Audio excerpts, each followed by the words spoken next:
Hello mga mare! Welcome to my mini vlog! For today's vlog ay naghahanda na nga kami para sa nalalapit na first birthday at binyaga ng aming little boss. At dito nga sa Jollibee namin na pagdesisyonan ni Daddy J na dito nga ganapin ang first birthday nga ni little boss. Machika ko nga pala sa inyo mga mare na nakatatlong branch nga ako ng Jollibee na napuntahan bago nga kami nakapag-book ng party para nga kay little boss. Yung una napuntahan naming Jollibee branch ay wala nang slot at yung pangalawa naman nga ay wala naman silang pa-event dito sa kanilang Jollibee branch. At heto na nga yung napuntahan naming last na Jollibee branch at dito na nga kami nakapag-book reservation para nga sa first birthday nga ng aming little boss. Nakuha ko na yung invitation pagkatapos ko nga makapag-book reservation at pag-uwi ko nga nakita ko nga ito, nagsidatingan na nga yung mga souvenir para nga sa mga ninong at ninang. Wala talaga akong ka-idea kung ano nga ipapa-souvenir ko sa mga ninong at ninang. Nagtingin-tingin nga lang ako sa TikTok kaya naman nga heto at nagka-idea ako kahit papano. Heto nga mag na to ay may kasama ng straw yan at glass na rin yan. Tapos nga maglalagay ako dyan ng sticker na may pangalan nga ng mga ninong at ninang. Sunod-sunod nga nagsidatingan yung mga parcel na in-order ko kaya naman nga uminit ang ulo ng Daddy J. Charis. Pero dahil nga para kay little boss, lahat ng mga pinag-order ko ay wala na nga siyang reklamo. At heto naman nga yung mga pinagbibili ko para nga sa loot bags ni little boss. O diba malayo pa pero pinaghandaan ko na talaga. Nang mga sumunod na araw na nga mga mare ay inisikaso ko naman nga yung mga para sa simbahan para na rin nga hindi na ako nag-iisip-isip at mamomoblema dito. Pagkatapos nga nito mga mare nakapagbayad na nga ako at inabot na nga rin sa akin yung mga kakailanganin namin para sa binyag. Hayan nga tapos na rin ako sa souvenir loot bags at dito nga sa simbahan. Pagkatapos ko naman nga dito ay dumiretso naman nga ako dun sa Jollibee mga mare para naman nga kunin yung mga loot bags at pwede naman nga itong kunin dahil included naman to dun sa party reservation na ibinook namin dito sa Jollibee. Heto nga lang yung laman ng kanilang pa loot bags dito sa Jollibee mga mare kaya kailangan talagang lagyan yan ng dagdag laman. Naiuwi ko na nga yung mga loot bags sa to mga mare at lalagyan ko na nga ito ng mga laman na candies at laruan para naman nga pagdating ng birthday ni Jesslyn na hindi na ako masyadong mag-iintindi. Oo nga pala mga mare, 10 pieces nga lang pala yung included ng loot bags ng Jollibee kaya pinadagdagan ko pa ng 10 pieces pa para hindi naman mabitin kung sakaling maraming bata ang dadating. Bukod sa 20 pieces na loot bags na kinuha ko sa Jollibee ay meron din akong 20 pieces na loot bags na nakalagay na lang sa plastic. Hindi ko na naman talaga sigurado kung maraming magsisidating na bata pero ang importante ay hindi kami mabitin sa pag-giveaways. May mga game prizes din ako na hinanda mga mare dahil nga sabi sa Jollibee ay kailangan din daw yun. Dumating na nga rin yung sticker na may pangalan nga ng mga ninong at ninang na ilalagay ko nga dito sa mug ng souvenir. 25 pieces nga yung in-order ko na yan mga mare at nabasagan nga ako ng isa kaya 24 pieces na lang din yan. Sobra-sobra nga rin yan mga mare para sa mga ninong at ninang kaya yung iba dyan ay pinag-game prizes ko na nga lang din. Ilalagay ko na nga yung mga sticker dito mga mare para makita nyo rin yung final result ng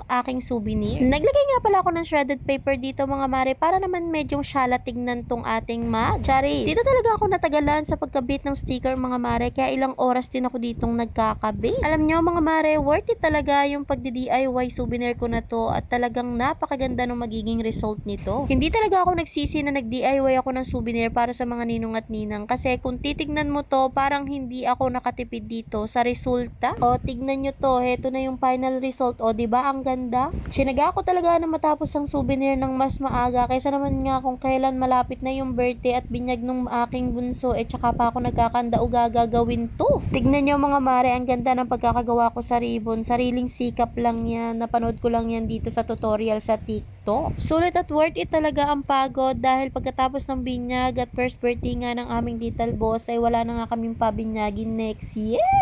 At heto na nga mga mare at nakatapos na nga akong gumawa ng mga souvenir. O diba ang ganda, ang syala, hindi mo aakalaing nag-DIY lang ako. O siya mga mare, itatabi ko muna nga itong mga pinagkaabalahan ko na to at matagal-tagal pa naman ang binyag at birthday ni little boss. O siya, paano? Hanggang dito na lang ang ating mini vlog. Maraming salamat sa mga nanood. Follow for more!